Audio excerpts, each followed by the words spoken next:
Se você passou dos 40 anos, ocupa uma posição de liderança, de gestão, e recentemente se pegou olhando para a sua agenda de reuniões e se perguntando: o que afinal estou fazendo aqui?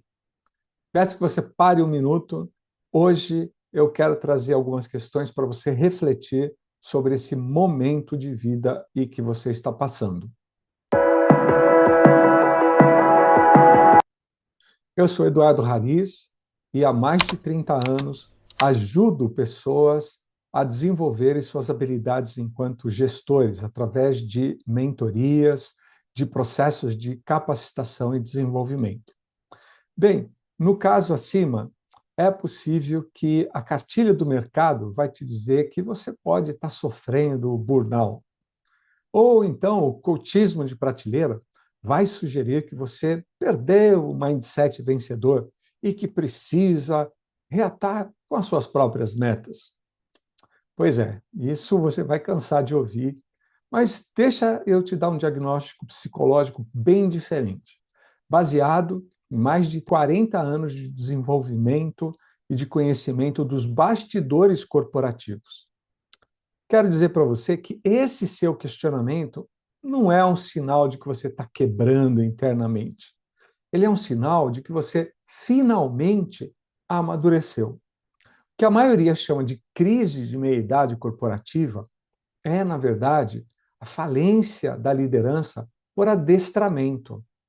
O fato é que você cansou de ficar operando, né, como uma peça de uma engrenagem e que o seu aparato psíquico está exigindo algo que as áreas de RH tradicionais não conseguem e esqueceram de te oferecer: uma identidade e sentido. Fato é esse, olha, a grande oportunidade que ninguém te mostra é que essa dúvida e a solução dela é o pedágio para a sua maestria enquanto pessoa e enquanto profissional. Quando você começa a questionar o valor real, né, desse teatro de metas que é colocado dia após dia dentro das organizações, abre-se um espaço, né, que, por exemplo, o professor Fred Lutyens chama de capital psicológico. E é sobre isso que eu quero falar um pouquinho com você. Eu gostaria de trazer questões para que você reflita e pense. O gestor maduro, ele possui ativos que nenhum jovem de 25 anos, mesmo que tenha 2 ou 3 MBAs, vai possuir.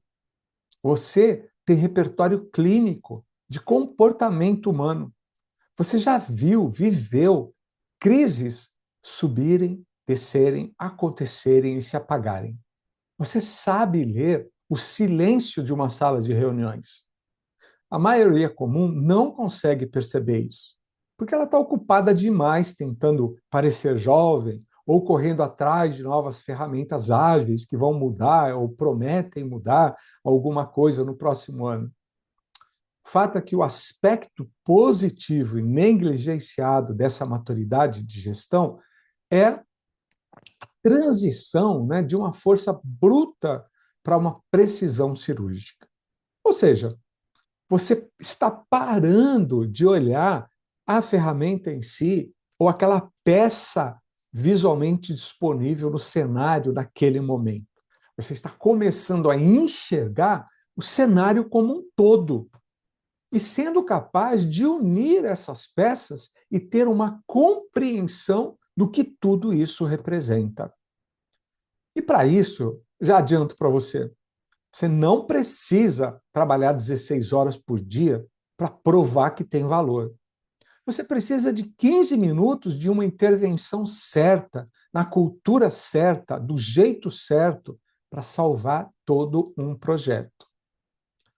Há poucos meses atrás, uma gestora de RH com mais de 20 anos de atividades na área disse estar se perguntando naquele momento e há algum tempo: o que é que eu estou fazendo ainda aqui nessa empresa? Qual o sentido e qual o motivo de eu continuar? Também atendi um outro diretor de logística de 51 anos, que estava pronto para pedir demissão. Ele dizia assim: Eduardo, Eu não sinto mais tesão em otimizar processos. Ele achava que a carreira dele tinha acabado. Em vez de sugerir que esses profissionais largassem tudo para ir vender coco na praia, né, o famoso clichê romântico de transição, eu apliquei aquilo que M. Wisniewski chama de job crafting, ou seja, o redesenho sutil, porém estratégico, do próprio papel. Eu sei que a grande força desses dois profissionais é que puderam, se abriram e falaram isso para mim, não é mais a técnica da operação, saber o método A ou B, a hora desse ou daquele processo, mas é sim a formação de sucessores e a capacidade de fazer uma costura política de conflitos entre diretorias. E isso é algo que exige uma psicologia de alto nível. Eles não mudaram de empresa, eles mudaram a forma como habitavam o próprio cargo. Cada um deles parou de se ver como um executor e passou a se posicionar como um mentor de ecossistemas organizacionais. Eles reconstruíram as suas identidades de uma forma mais alinhada com as suas crenças e valores, de uma forma mais madura, condizente com a experiência adquirida de cada um. E fizeram isso usando os mesmos tijolos das suas experiências anteriores. Eu digo então, se você está questionando o que você faz hoje, eu digo a você, aqui estão 3 janelas de oportunidade positiva que se abrem para a sua liderança agora, nesse momento desse questionamento. Primeira, a transição para mentor de ecossistemas. Você deixa de ser um mero gestor de processos e vai se tornar um mentor de ecossistemas. O mercado comum, ele gerencia organogramas. O líder maduro gerencia a energia, gerencia as conexões que são invisíveis, mas que são elas que mantêm a organização viva. Assim como Otto Scharmer aponta na teoria U, a qualidade de qualquer intervenção depende da qualidade interna do líder. Se um mentor de ecossistema significa que você não está mais preocupado em apagar incêndios operacionais todos os dias, seu papel passa a ser o de blindar e de nutrir o capital psicológico da sua linha de frente.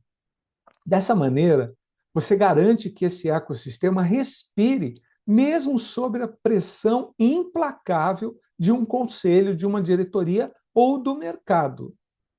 Dessa forma, você deixa de ser aquele herói que resolve tudo e passa a ser o arquiteto que permite o florescimento do outro. Passo número 2, a maestria da escuta subterrânea. Ou seja, você passa a ser um leitor daquilo que é invisível. Essa maturidade, ela te dá um ativo que nenhum algoritmo de IA consegue replicar. A capacidade de ser um líder cirúrgico do que está além daquilo que é dito, do que é feito, do que é pensado dentro da organização. Enquanto o RH tradicional se baseia, na maioria das vezes, em métricas superficiais de pesquisas de clima, de prateleira, você pode desenvolver a sensibilidade clínica de ler o que habita o silêncio de uma sala de reuniões, por exemplo. Você percebe a hesitação milimétrica de um diretor antes de concordar com uma meta absurda. Você lê a política de facas afiadas, disfarçada de colaboração moderna. Você decifra o não dito, torna-se esse observador sênior. Né? E é isso que faz de você diferenciado. Diferenciado do quê? Você deve estar se perguntando. Diferenciado dessa mediocridade do mercado. A sua autoridade, ela não emana mais do volume do seu microfone, mas da precisão cirúrgica do seu diagnóstico sobre a cultura real que está lá nos bastidores do dia a dia, dentro dos corredores da sua empresa. Terceiro e último ponto. a libertação das métricas de vaidade e o início de um legado que você, sim, você pode construir. Você ganha a liberdade de não precisar mais encenar o teatro da alta performance. Você foca no que Donald Clifton e Jenny Dutton chamam de conexões de alta qualidade. Essa sua inquietação atual, essa angústia de identidade, nada mais é do que a matéria-prima para você começar a consolidar a sua própria filosofia de trabalho. É o momento exato em que você deixa de ser o ator que decora o script da empresa para se tornar o autor que dita as regras do pensamento da organização. E olha, isso não é pouco. Isso significa colocar nas suas mãos as rédeas da sua vida, das escolhas que você faz. Dessa forma, caro ouvinte e seguidor, sentir-se em dúvida aos 40 ou 50 anos nas organizações hoje em dia não é um fim de linha, é o início do seu posicionamento estratégico e de elite. É a sua mente dizendo que você está pronto para o topo da pirâmide de Maslow, a autotranscendência no trabalho. Se você está vivendo esse momento de transição invisível e quer redesenhar o seu papel executivo sem precisar queimar as pontes que construiu, eu convido você a acompanhar os meus ensaios, os meus textos, a inscrever-se aqui no canal. E se estiver no LinkedIn, me manda uma mensagem no privado. Quero transformar, ajudar você a transformar essa crise de identidade na sua maior vantagem competitiva. Muito obrigado por ter assistido até aqui. Se não se inscreveu, se inscreva no canal. Grande abraço e até a próxima!